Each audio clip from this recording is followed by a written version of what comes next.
Hi students, मैं सत्यम classes Prayagraj के online platform पर एक बार पुनः स्वागत करता हूं और विलेन की नॉर्मलता को, नॉर्मेलिटी ऑफ सॉल्यूशन को आगे की ओर कंटिन्यू करता हूं।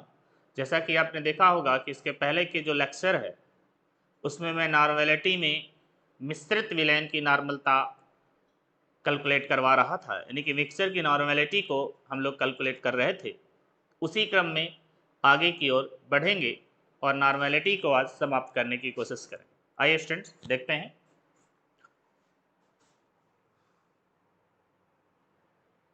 तो आइए स्टूडेंट्स, ये आपके सामने न्यूमेरिकल है।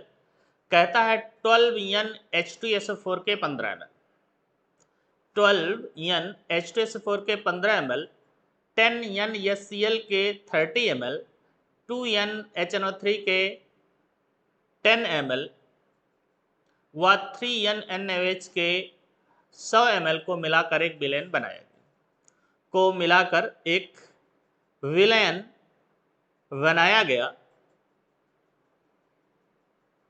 बनाया गया, जिसका आयतन स्टूडेंट्स दिया है 1000 ml।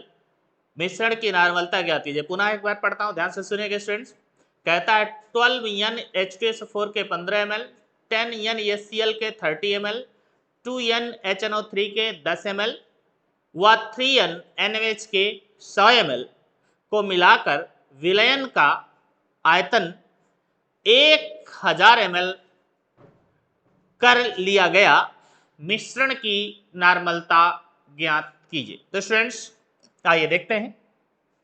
जैसा कि मैं बता चुका हूं कि मिश्रण की नॉर्मलता इक्वल टू जो होता है स्टूडेंट्स, वो होता है मिश्रण में उपस्थित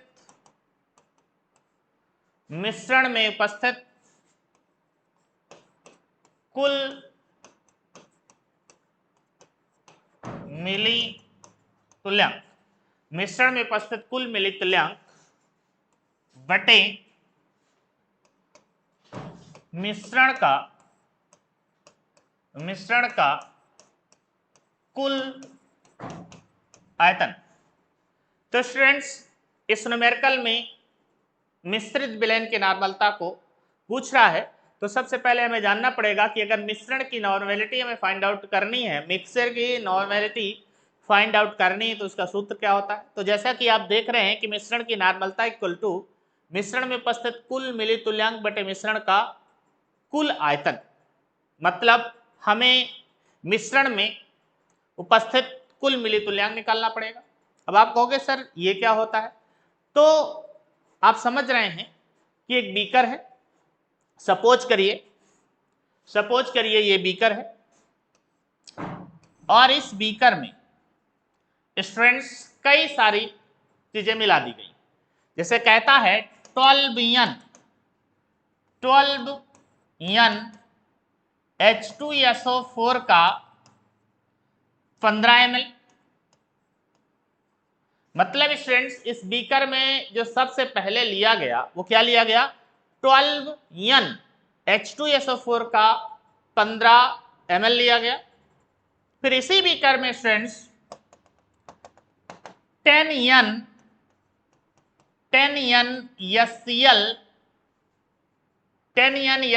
के 30 ml लिए गए। कितना ml लिए गए स्टूडेंट्स, 30 ml लिए गए। फिर इसी बीकर में स्टूडेंट्स 2NHNO3 के 10 ml लिए गए, 10 ml लिए गए। फिर इसी बीकर में स्टूडेंट्स 3NaOH के 100 ml लिए गए और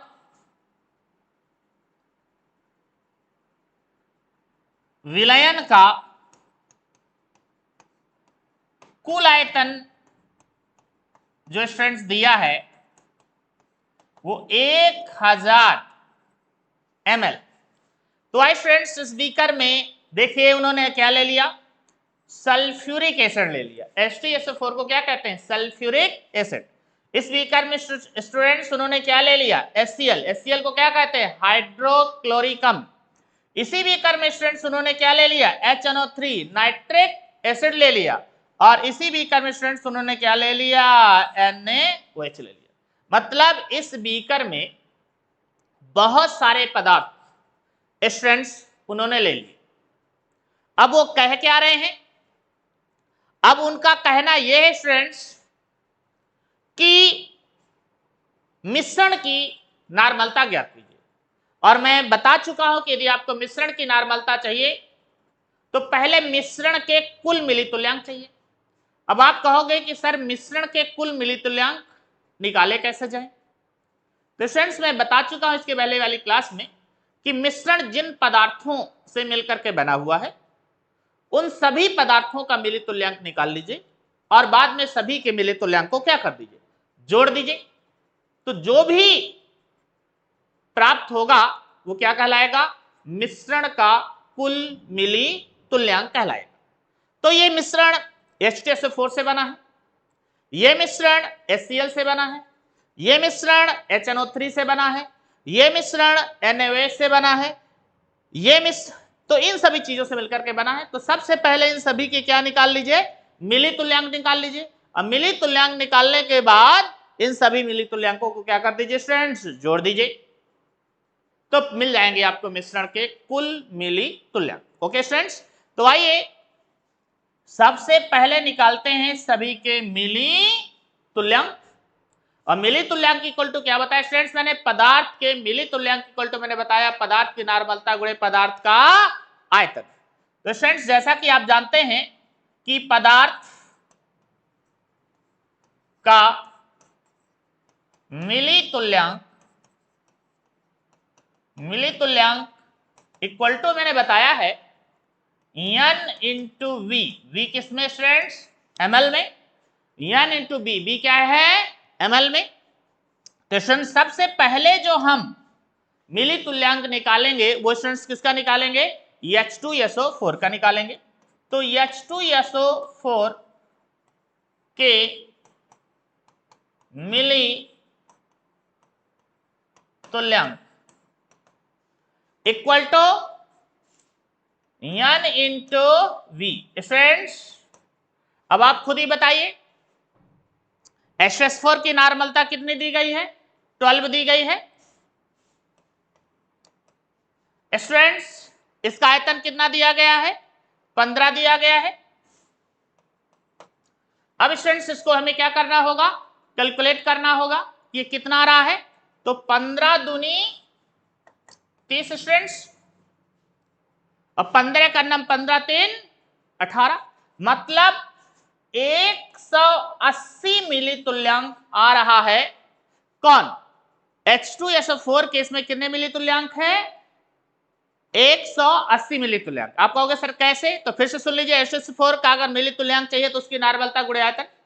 नॉर्मलता कितनी दी गई स्टूडेंट्स, 12, और आयतन कितना दिया गया, 15। तो 15 दूनी 30 का 0, 15 का नम 15, हासिल आया 3, तो 15 3 18, 180 मिलितुल्यांक आया आपका H2SO4। अब स्टूडेंट्स हम निकालेंगे किसका मिलितुल्यांक, अब निकालेंगे स्टूडेंट्स HCl का मिलितुल्यांक। किसका मिलितुल्यांक निकालेंगे स्टूडेंट्स, HCl का मिलितुल्यांक। तब स्टूडेंट्स HCl का मिलितुल्यांक निकालेंगे और HCl का मिलितुल्यांक इक्वल टू हो जाएगा नॉर्मलता गुणे आयतन। तो नॉर्मलता गुणे आयतन। अब HCl की जो नॉर्मलता दी गई स्टूडेंट्स वो दी गई है 10, तो यहां पर हो जाएगा 10, और HCl का जो आयतन दिया गया है वो दिया गया 30। तो इस तरह से अगर देखा जाए स्टूडेंट्स तो 300 मिलितुल्यांक किसका आ जाएगा, HCl का। तो HCl का जो मिलितुल्यांक आया 300 मिलितुल्यांक आ गया। तो इस प्रकार से स्टूडेंट्स जो HCl का मिलितुल्यांक है वो आया 300 मिलितुल्यांक। अब इसके बाद स्टूडेंट्स हम निकालेंगे HNO3 के मिलितुल्यांक। HNO3 के मिलितुल्यांक तुल्यांक, HCl के मिली तुल्यांक। तो अब स्टूडेंट्स हम निकालेंगे HCl के मिली तुल्यांक। तो HCl की जो नॉर्मलता है स्टूडेंट्स वो 2 है और जो आयतन है वो 10 है। तो अब हम निकालेंगे स्टूडेंट्स HCl के मिली तुल्यांक।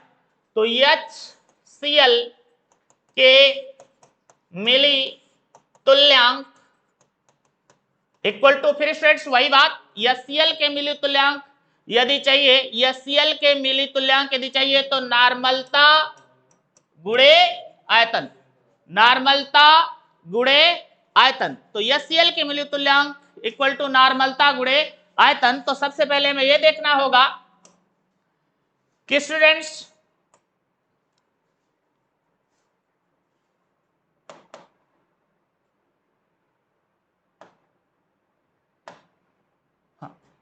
तो HCl का मिली तुल्यांक चाहिए तो सबसे पहले हमें देखना होगा स्टूडेंट्स कि HCl का नॉर्मलता क्या है। तो HCl की जो नॉर्मलता है वो 2 है और जो आयतन स्टूडेंट्स वो है 10।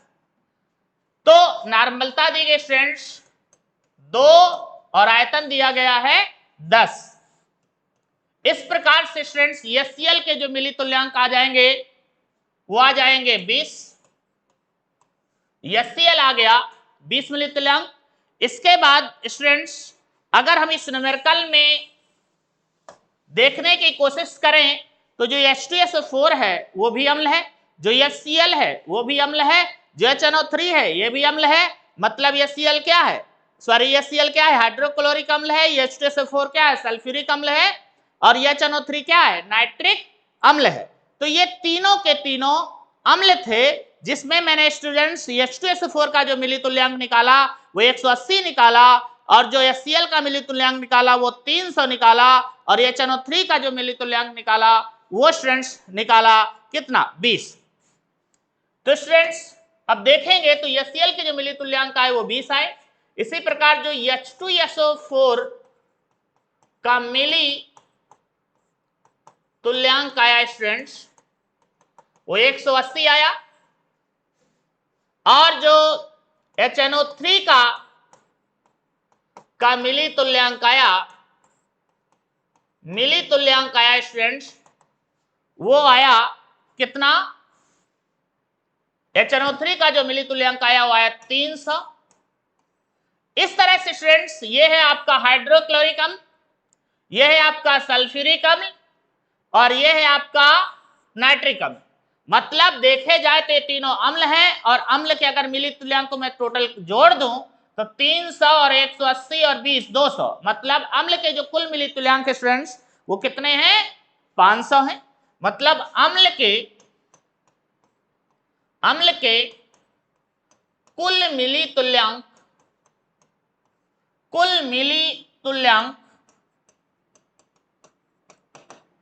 500 है।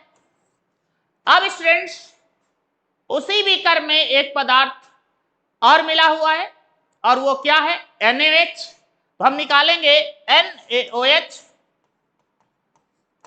के मिली तुल्यांक, NaOH के मिली तुल्यांक, NaOH के मिली तुल्यांक इक्वल टू नॉर्मलता गुणे आयतन। स्टूडेंट्स NaOH की जो नॉर्मलता है वो स्टूडेंट्स 3 है, नॉर्मलता जो है स्टूडेंट्स वो 3 है और आयतन जो है वो 100 है। इस तरह से अगर देखा जाए तो कुल मिली तुल्यांक आ जाएंगे 300। मतलब क्षार के कुल मिली तुल्यांक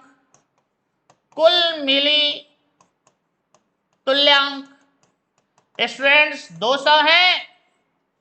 200 मिली तुल्यांक स्टूडेंट्स इस बीकर में कौन है, क्षार है और 500 मिली तुल्यांक स्टूडेंट्स इस बीकर में कौन है, अम्ल है। तो स्टूडेंट्स आगे की ओर बढ़ेंगे, मतलब इस न्यूमेरिकल को आगे की ओर कंटिन्यू करता हूं और इस न्यूमेरिकल में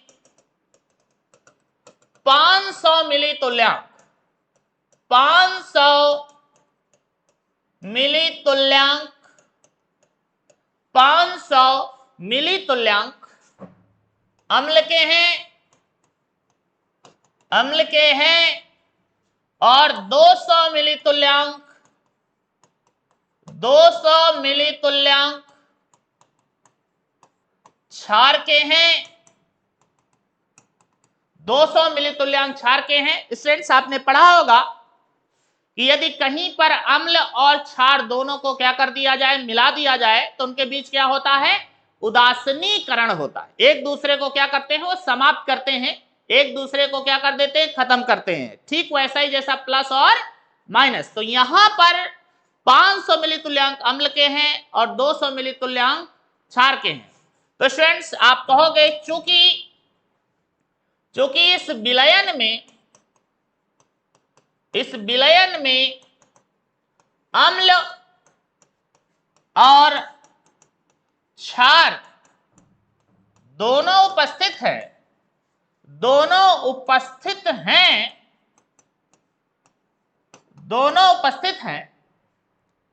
अतः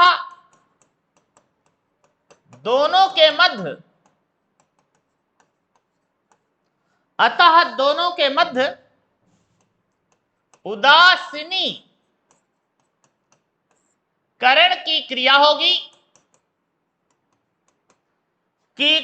होगी और 200 मिली तुल्यांक और 200 मिली तुल्यांक क्षार के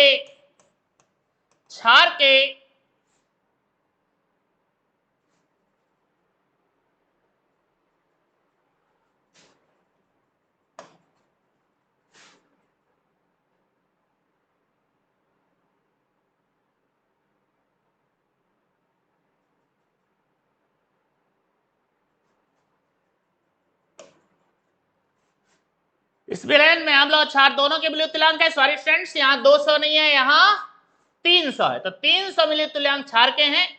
तो इस विलयन में अम्ल और क्षार दोनों उपस्थित है, अतः दोनों के मध्य उदासीनीकरण की क्रिया होगी और 300 मिली तुल्यांक क्षार के 300 मिली तुल्यांक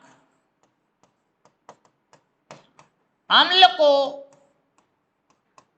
उदासीन कर देंगे,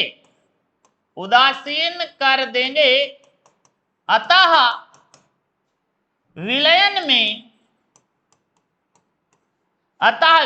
में सिर्फ 200 मिली तुल्यांक अम्ल के शेष बचेंगे। तो स्टूडेंट सबसे पहला सवाल था कि विलयन कैसा होगा, क्योंकि उसमें अम्ल और क्षार दोनों को मिलाया गया था। तो चूंकि 300 मिली तुल्यांक क्षार के थे और 500 मिली तुल्यांक अम्ल के थे, तो 300 क्या हो जाएंगे स्टूडेंट्स, उदासीन हो जाएंगे। तो 200 मिली तुल्यांक किसके बचेंगे, अम्ल के बचेंगे। अर्थात स्टूडेंट्स विलयन, पहला आंसर सवाल का, विलयन कैसा होगा, विलयन अम्लीय होगा। विलयन कैसा होगा स्टूडेंट्स, अम्लीय होगा। विलयन अम्लीय क्यों होगा स्टूडेंट्स, क्योंकि 500 मिली तुल्यांक अम्ल था, 300 मिली तुल्यांक क्षार था, 300 ने 300 अम्ल को उदासीन कर दिया, तो कितने बचे, 200। तो विलयन अम्लीय होगा स्टूडेंट्स। और अब हम ज्ञात करेंगे क्या स्टूडेंट्स, नॉर्मेलिटी। तो स्टूडेंट्स जब हम नॉर्मेलिटी में चलेंगे तो आप सभी जानते हैं कि विलयन अम्लीय है, तो हम निकालेंगे अम्लीय विलयन की नॉर्मलता इक्वल टू क्या हो जाएगा स्टूडेंट्स, अम्ल के कुल मिली तुल्यांक, अम्ल के कुल मिली तुल्यांक बटे मिश्रण का कुल आयतन किसमें, ml में, मिश्रण का कुल आयतन किसमें स्टूडेंट्स, ml में।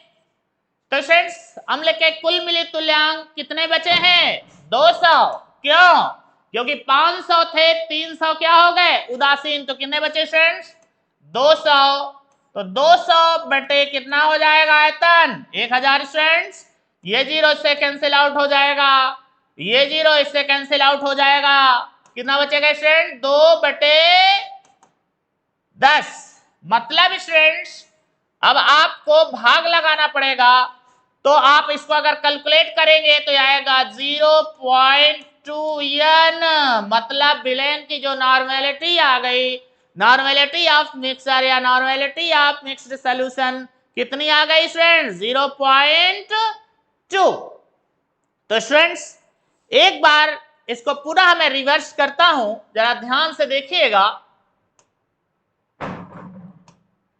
ये सवाल है आपके सामने, कहता है 12n H2SO4 के 15 ml, 10n HCl के 30 ml, 2n HNO3 के 15 ml व 3n NaOH के 100 ml को मिलाकर विलेन का आयतन 1000 ml कर लिया गया। मिश्रण की नॉर्मलता ज्ञात कीजिए तथा बताइए कि विलेन अम्लीय होगा या क्षारीय।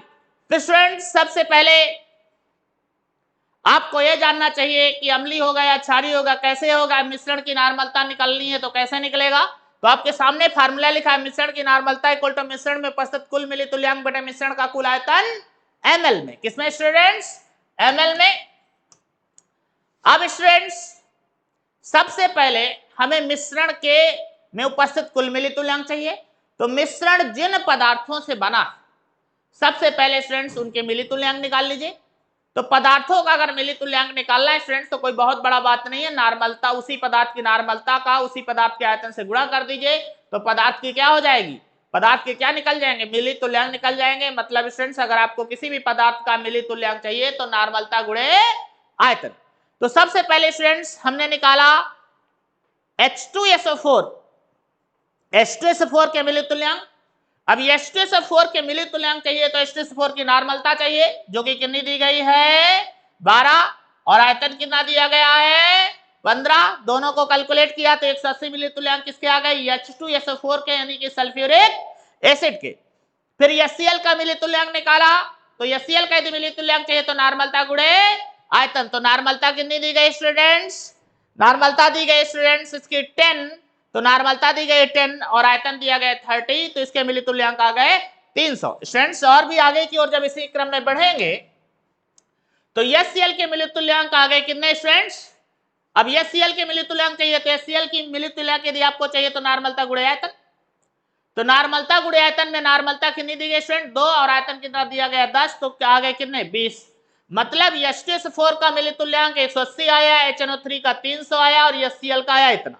मतलब कुल मिलाकर के अम्ल की जो मिली तुल्यांक है कितने आ गए स्टूडेंट्स 500। अब NaOH के मिली तुल्यांक चाहिए तो नॉर्मलता गुणे आयतन, NaOH के मिली तुल्यांक चाहिए तो नॉर्मलता गुणे आयतन। इसकी जो नॉर्मलता है वो 3 है और आयतन 100 है, तो कितने मिली तुल्यांक आ गए 300। अब क्षार के कुल मिली तुल्यांक स्टूडेंट्स इसमें कितने हैं 300, यहां गलती से कितना लिख गया था 200, तो क्षार के जो मिली तुल्यांक है वो कितने हैं 300। अब स्टूडेंट्स आगे की ओर बढ़ेंगे। अब स्टूडेंट्स जब हम इसमें आगे की ओर बढ़ रहे हैं तो साफ साफ मैंने लिखा कि 500 मिली तुल्यांक अम्ल के हैं इस बीकर में, और इसी बीकर में 300 मिली तुल्यांक क्षार के। तो लिखा है इस चूंकि इस विलयन में अम्ल और क्षार दोनों उपस्थित है, अतः दोनों के मध्य क्या होगा उदासीनीकरण होगा, और उदासीनीकरण में क्या होगा अम्ल जितना होगा वो उतने ही क्षार को क्या कर देगा उदासीन कर देगा, या जितना क्षार होगा उतने अम्ल को उदासीन कर देगा।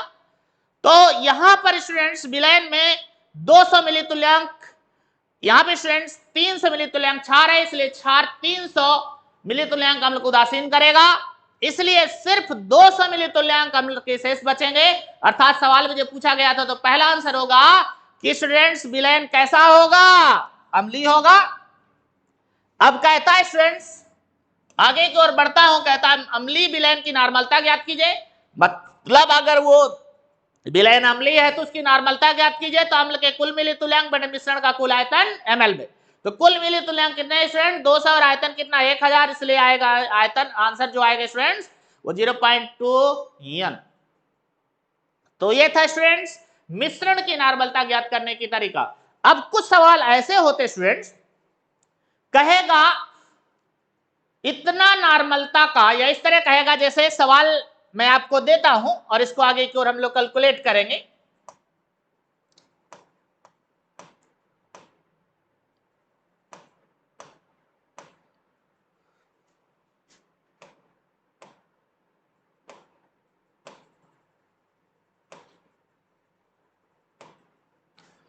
अब स्टूडेंट जैसे इस तरह के सवाल लिखा है, कहता 5 NaCl के 10 ml में कितना जल मिलाया जाए कि विलयन की नॉर्मलता क्या हो जाए, N/5 हो जाए।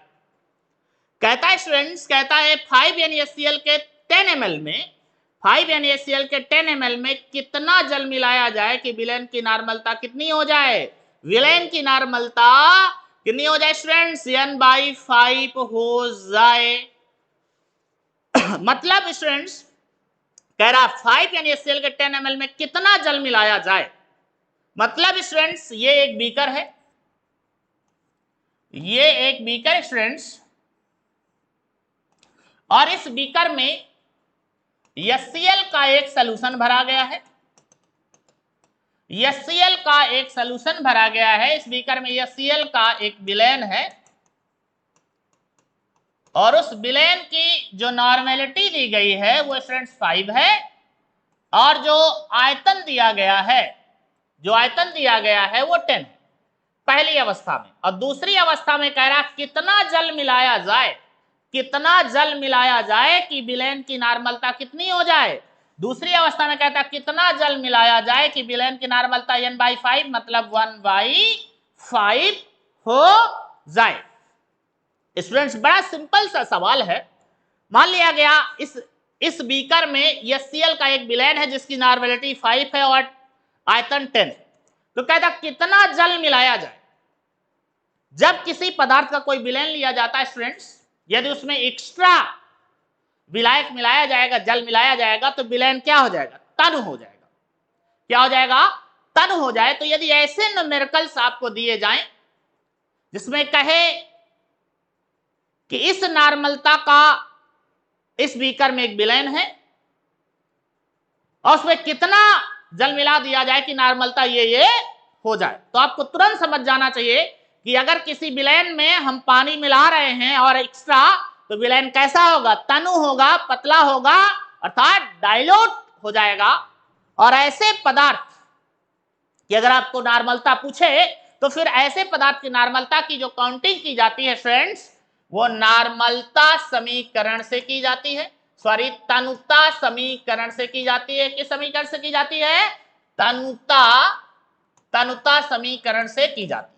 अब स्टूडेंट सवाल ये बनता है कि ये तनुता समीकरण क्या है। तो तनुता समीकरण इक्वल टू होता है N1V1 इक्वल टू N2V2।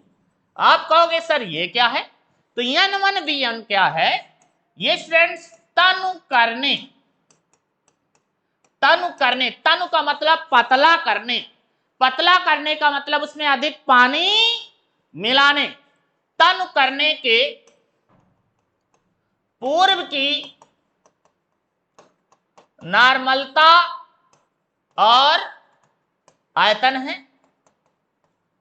है, और ये जो स्टूडेंट्स है, ये जो है स्टूडेंट्स, ये तनु करने के पश्चात, तनु करने के पश्चात मतलब अधिक विलायक मिलाने के पश्चात, तनु करने के पश्चात की नॉर्मलता और आयतन। मतलब स्टूडेंट्स इस सवाल में यदि देखें तो N1 मतलब तन करने के पूर्व की जो नॉर्मलता है N1 वो कितनी है, 5, और जो V1 वो कितना है स्टूडेंट्स, 10, जो N2 1/5, और V2 पहले आपको क्या करना होगा, कैलकुलेट करना होगा। इसके बाद ही आप बता पाओगे कि कितना जल मिलाया गया कि उस विलयन की नॉर्मलता कितनी हुई, 1/5। तो फ्रेंड्स फिर से एक बार समझा रहा हूं कि यदि कोई भी किसी पदार्थ का विलयन दिया गया हो और उस पदार्थ में एक्स्ट्रा विलायक मिला रहा हो और पूछ रहा हो कि कितना जल मिलाया गया कि इसकी नॉर्मलता इतनी हो गई, तो उसकी गणना किस समीकरण के द्वारा करेंगे, तनुता समीकरण के द्वारा करेंगे। तो आइए स्टूडेंट्स हम इस सवाल को आगे की ओर कंटिन्यू करते हैं। अब स्टूडेंट्स इस में नॉर्मलता की जो गणना करेंगे वो तनुता समीकरण से करेंगे, अर्थात N1V1 इक्वल टू N2V2। तो सबसे पहले हमें निकालना होगा V2। तो सबसे पहले हमें देखना होगा कि N1 की वैल्यू कितनी है, N1 की वैल्यू कितनी दी गई है, तो स्टूडेंट सबसे पहले हमें यह देखना पड़ेगा कि जो N1 की वैल्यू है वो कितनी है।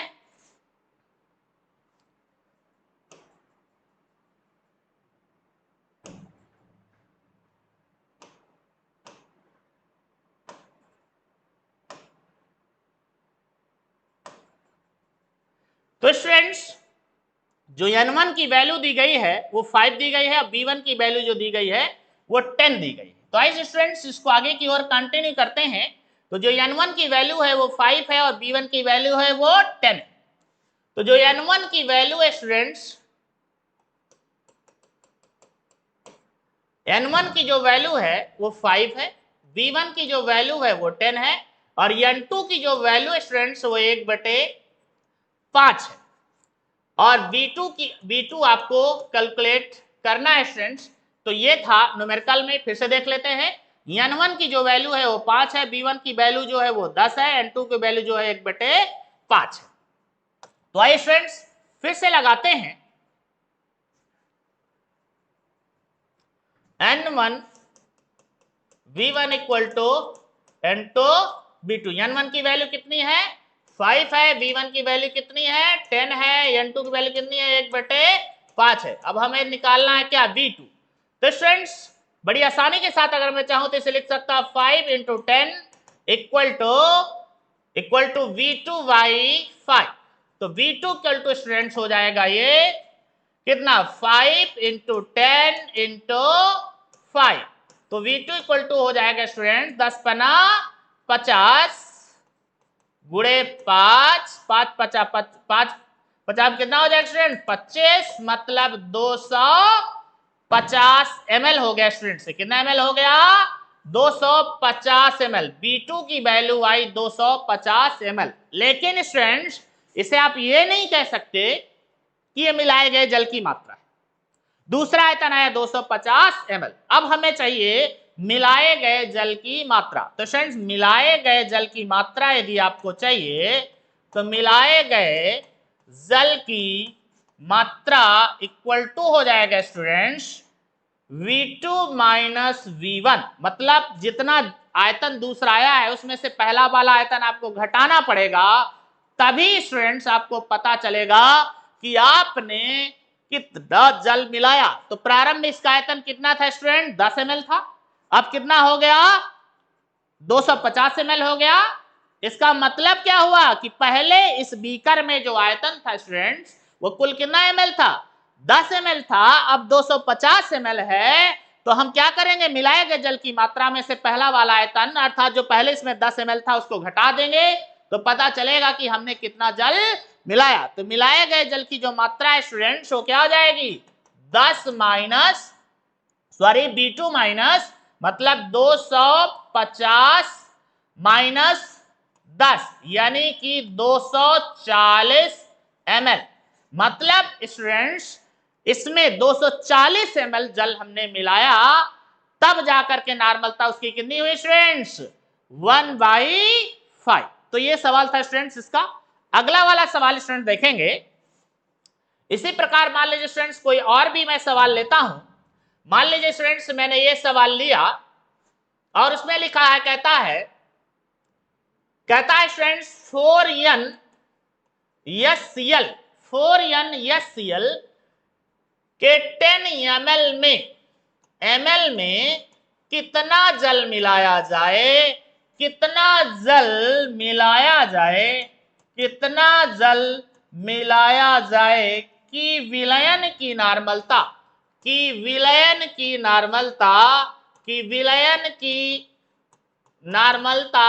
स्टूडेंट्स n/10 हो जाए।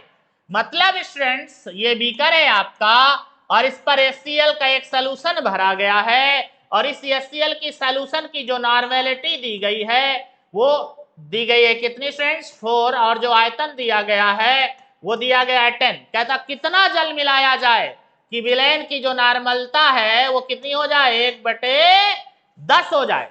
मतलब स्टूडेंट्स ये जो इस बीकर में जो विलयन लिया गया है उसकी नॉर्मलता कितनी है 4 और आयतन कितना है 10। अब कहता कितना जल मिलाया जाए कि विलयन की नॉर्मलता कितनी हो जाए 1/10 हो जाए। मतलब स्टूडेंट्स ये N1 = 4, B1 = 10, N2 = 1/10। अब कहता कितना जल मिलाया जाए कि विलयन की नॉर्मलता कितनी हो जाए 1/10 हो जाए। जल मिलाने की बात कर रहा है, अर्थात विलयन को तनु करने की बात कर रहा है। तो ये जो सवाल सॉल्व होगा वो किससे सॉल्व होगा, तनुता समीकरण से। किससे सॉल्व होगा स्टूडेंट्स, तनुता समीकरण से सॉल्व होगा।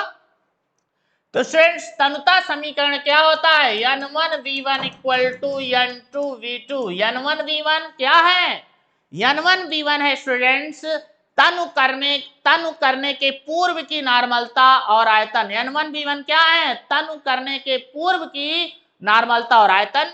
और N2V2 क्या है स्टूडेंट, तनु करने के पश्चात की नॉर्मलता और आयतन। तो स्टूडेंट तनु करने के पूर्व अर्थात एक्स्ट्रा विलायक मिलाने के पूर्व की जो नॉर्मलता है वो स्टूडेंट्स कितनी है 4, आयतन जो है वो स्टूडेंट्स कितना है 10, और मिलाने के पश्चात की जो नॉर्मलता है स्टूडेंट्स कितना है 1/10। हमें क्या कैलकुलेट करना होगा पहले V2। तो स्टूडेंट्स मैं लिख सकता हूं 4 × 10 = V2/10। अर्थात स्टूडेंट्स B2 = जो आ जाएगा वो क्या आ जाएगा स्टूडेंट्स 4 × 10 × 10 10 10 10 दाम कितना हो जाएगा, या इस तरह का 10 चौक 40 × 10 10 चौक 40। इस प्रकार से कितना ml आ गया स्टूडेंट्स, ये आ गया 400 ml। कितना ml आ गया स्टूडेंट्स, ये आ गया 400 ml आ गया। अब कहता कितना जल मिलाया गया, तो बताइए इस बीकर में पहले से कितना ml है, आयतन कितना ml है 10 ml।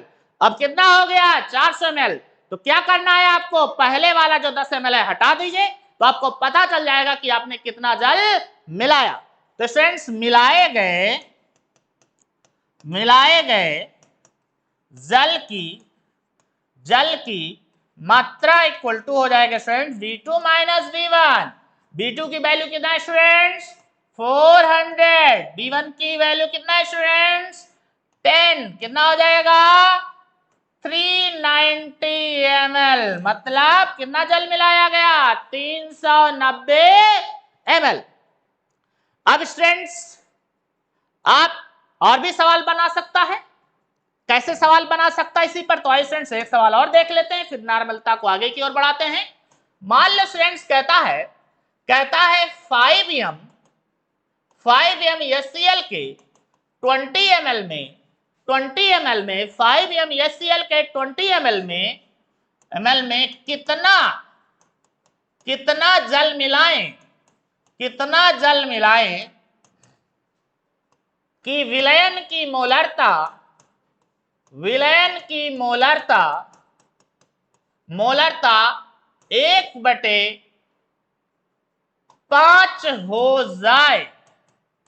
हो जाए। तो स्टूडेंट्स यहां पर भी वैसा ही सवाल है, कह रहा है HCl का ही विलयन है, ये कंपलसरी नहीं है स्टूडेंट्स की विलयन HCl का ही हो, कोई और भी हो सकता है। तो स्टूडेंट्स HCl का एक विलयन भरा गया इस बीकर में, और इस विलयन की जो मोलरता दी गई स्टूडेंट्स M1 जो दिया गया है वो कितना है 5 है, जो B1 दिया गया है वो कितना है 20 है। कहता कितना जल मिलाया जाए कि मोलरता अर्थात M2 कितनी हो जाए 1/5 हो जाए। तो यहां पर भी स्टूडेंट्स एक पदार्थ का विलयन है, उस पर एक्स्ट्रा जल मिलाने की बात कर रहा है। जब एक्स्ट्रा जल मिलाने की बात कर रहा है अर्थात तनु करने की बात कर रहा है, जब स्टूडेंट्स वो तनु करने की बात कर रहा है इसका मतलब क्या हुआ स्टूडेंट्स, इस सवाल को इस न्यूमेरिकल को जो लगाएंगे किस समीकरण से लगाएंगे स्टूडेंट, तनुता समीकरण से लगाएंगे स्टूडेंट्स। और तनुता समीकरण क्या होता है N1B1 = N2V2 या M1B1 = M2V2। अब स्टूडेंट्स ये N1B1 N2B2 क्या है, ये भी तनुता समीकरण है, लेकिन नॉर्मलता और आयतन के परिप्रेक्ष्य में है। ये भी तनुता समीकरण है, लेकिन स्टूडेंट्स ये मोलरता और आयतन के परिप्रेक्ष्य में है। तो M1 कितना दिया गया है स्टूडेंट्स 5 दिया गया है, V1 कितना स्टूडेंट दिया गया है, 20 दिया गया है, और स्टूडेंट्स M2 जो दिया गया है वो 1/5 दिया गया है, और V2 नहीं दिया गया। तो स्टूडेंट्स अगर मैं इसको कैलकुलेट करूंगा, यदि मैं स्टूडेंट्स इसको कैलकुलेट करूंगा तो ये हो जाएगा स्टूडेंट्स, इसे मैं लिख सकता हूं 5 × 20 इक्वल टू V2/5, या मैं इसे क्रॉस मल्टीप्लिकेशन के थ्रू लिख सकता हूं V2 इक्वल टू 5 × 20 × 5, तो 20 पंचे 100 हो जाएगा स्टूडेंट्स, गुणे 5 मतलब V2 की जो वैल्यू आ गई वो 500 ml आ गई। कह रहा कितना जल मिलाया जाए, कितना जल मिलाया गया, तो लिखोगे मिलाए गए जल की मात्रा, मिलाए गए जल की मात्रा स्टूडेंट्स क्या हो जाएगा, V2 - V1। V2 कितना है स्टूडेंट्स, 500। V1 कितना है स्टूडेंट्स, V1 है स्टूडेंट्स 20, कितना है स्टूडेंट्स 20 है, इसलिए आएगा स्टूडेंट्स ये 480 ml, मतलब कितना जल मिलाया गया, 480 ml। क्लियर स्टूडेंट्स, किसी कोई डाउट? तो इस तरह से स्टूडेंट्स ऐसे भी सवाल आप लगा सकते हैं। अब स्टूडेंट्स मैं नॉर्मलता को और भी कंटिन्यू करता हूं आगे की ओर। अब स्टूडेंट्स यहां पर आपसे नॉर्मलता में पूछ लेगा ताप का प्रभाव, नॉर्मलता में ताप का प्रभाव कहेगा स्टूडेंट्स कि जो नॉर्मेलिटी है वो ताप पर निर्भर करती है या नहीं करती है, टेम्परेचर को बढ़ाने से, टेम्परेचर को इंक्रीज करने से नॉर्मेलिटी क्या इफेक्टेड होती है या नहीं होती है। तो आइए स्टूडेंट्स, जैसा कि आप जानते हैं कि मैंने आपको फार्मूला बताया था N = W × स्मॉल n बटे MW × V। V क्या है, आयतन है विलयन का, किसमें स्टूडेंट्स, लीटर में। अब यहां पर अगर देखा जाए स्टूडेंट्स तो N क्या है, विलयन की नॉर्मलता है, विलयन की नॉर्मलता है। W क्या है स्टूडेंट्स, विलय का भार है, विलय का भार है। तो N क्या स्टूडेंट, विलयन की नॉर्मलता है, W क्या, विलय का भार है, N क्या है, यौगिक के एक भाग में उपस्थित आवेश की संख्या, आवेश की संख्या, या ये कहिए कि अम्लता या क्षारकता है। MW क्या स्टूडेंट्स, विलय का अणु भार है, क्या है, विलय का अणु भार है, क्या स्टूडेंट्स, विलय का अणु भार है। और V क्या स्टूडेंट्स, विलयन का आयतन, विलयन का आयतन क्या है स्टूडेंट्स, लीटर में है। अब सवाल ये बनता है कि क्या नॉर्मेलिटी टेम्परेचर पर डिपेंड करती है या नहीं करती है। तो स्टूडेंट्स मैं आपको बता दूं कि आप बताइए कि यहाँ पे जो विलयन की नॉर्मलता इक्वल टू मैंने फार्मूला लिखा है उस पर आयतन उपस्थित है या नहीं उपस्थित है, बिल्कुल उपस्थित है।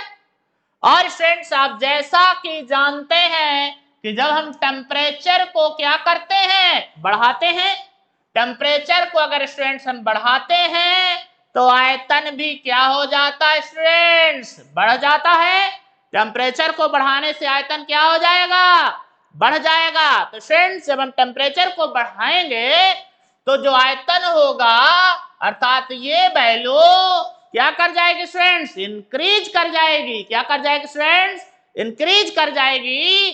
जबकि ना तो N का मान बदलेगा, ना तो W का मान बदलेगा, ना तो MW का मान बदलेगा।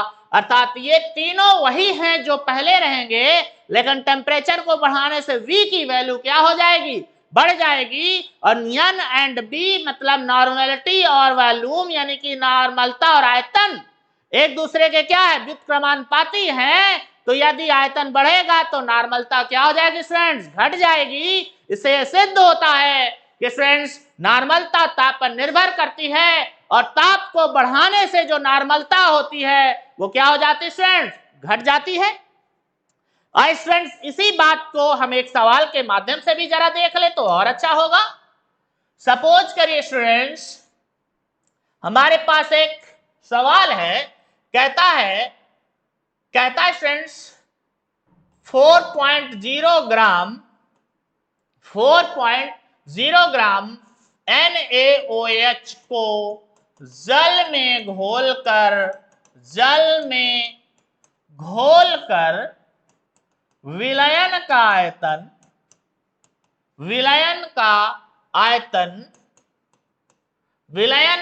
आयतन 1200 ml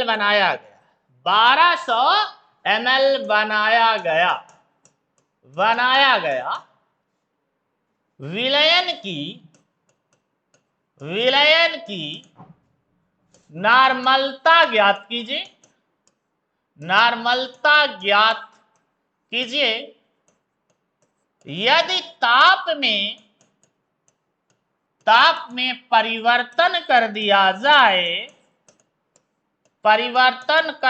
जाए अर्थात स्टूडेंट्स ताप के मान को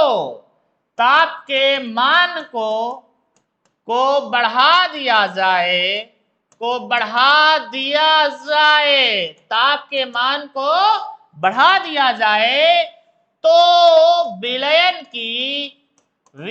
की नॉर्मलता में क्या परिवर्तन होगा? तो स्टूडेंट्स सबसे पहले हम सवाल को सॉल्व करते स्टूडेंट्स। सपोज करो ये बीकर है और इस बीकर में 4.0 ग्राम क्या किया गया है? इस बीकर में स्टूडेंट्स 4.0 ग्राम NaOH घुला है। क्या है? घुला है। कितना ग्राम NaOH घुला है स्टूडेंट्स? 4.0 ग्राम NaOH घुला है। यानी कि जो विलेय का भार है स्टूडेंट्स वो कितना है? 4.0 ग्राम है। और विलयन का जो आयतन है स्टूडेंट्स वो कितना ml है? 1200 ml है। NaOH का जो अणु भार होता है आप जानते ही हैं, NaOH का अणु भार स्टूडेंट्स 40 और NaOH के लिए जो N का मान होता है वो 1। इसके सभी पिछले के लेक्चरों में मैं डिफाइन कर चुका हूं। तो स्टूडेंट्स अगर ऐसी परिस्थिति में हम विलयन की नॉर्मलता की गणना करें, विलयन की नॉर्मलता इक्वल टू स्टूडेंट्स मैंने बताया था, क्या बताया था? W इंटू स्मॉल n बटे MW इंटू V किसमें स्टूडेंट्स? लीटर में। अब स्टूडेंट्स जो विलेय, ये W क्या है? विलेय का भार है। अब विलेय का जो भार दिया गया स्टूडेंट्स वो दिया गया 4 ग्राम या 4.0, बात एक ही है।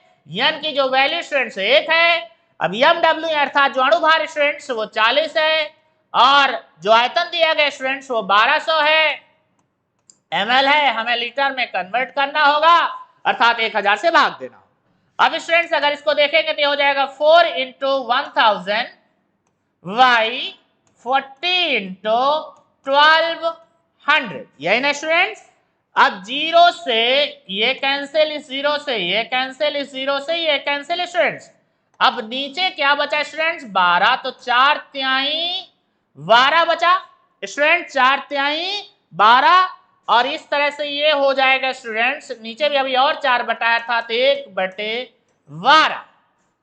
1/12 इसकी आई स्टूडेंट्स क्या? नॉर्मलता। 1/12 इसकी आएगी स्टूडेंट्स नॉर्मलता आ जाएगी। अब स्टूडेंट्स इसी न्यूमेरिकल को दूसरे पर्पस से सॉल्व करते हैं। कहता है जब टेम्परेचर को यदि क्या कर दिया जाए? बढ़ा दिया जाए। टेम्परेचर को क्या कर दिया जाए? बढ़ा दिया जाए। सपोज करो ये न्यूमेरिकल 25 डिग्री सेल्सियस पर था। अब इसी न्यूमेरिकल को स्टूडेंट्स यहां पर अगर देखें, अब सपोज करिए स्टूडेंट्स अभी भी विलेय का भार वही रहेगा।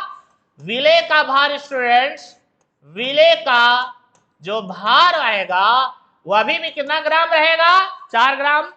विलेय का जो अणु भार रहेगा अर्थात MW जो रहेगा वो अभी भी 40 रहेगा स्टूडेंट्स। N की जो वैल्यू रहेगी अभी भी 1 रहेगी। लेकिन सपोज करिए हमने टेम्परेचर कर दिया 120 डिग्री सेल्सियस और आयतन सपोज करिए स्टूडेंट्स हो गया 1200 की जगह ये हो गया स्टूडेंट्स, मान लीजिए कितना हो गया 1500 ml हो गया। कितना ml हो गया स्टूडेंट्स? 1500 ml हो गया। तो स्टूडेंट्स अब दिक्कत क्या है? अब सब कुछ वही है लेकिन आयतन बढ़ गया। आयतन बढ़ गया मतलब स्टूडेंट्स अभी भी अगर हमें नॉर्मलता चाहिए तो जो W है, W into small n by m W into V है, तो W का जो मात्रा है वो 4 है, n की वैल्यू 1 है, m W 40 है और आयतन स्टूडेंट्स अब 1200 की जगह 1500 ml हो गया।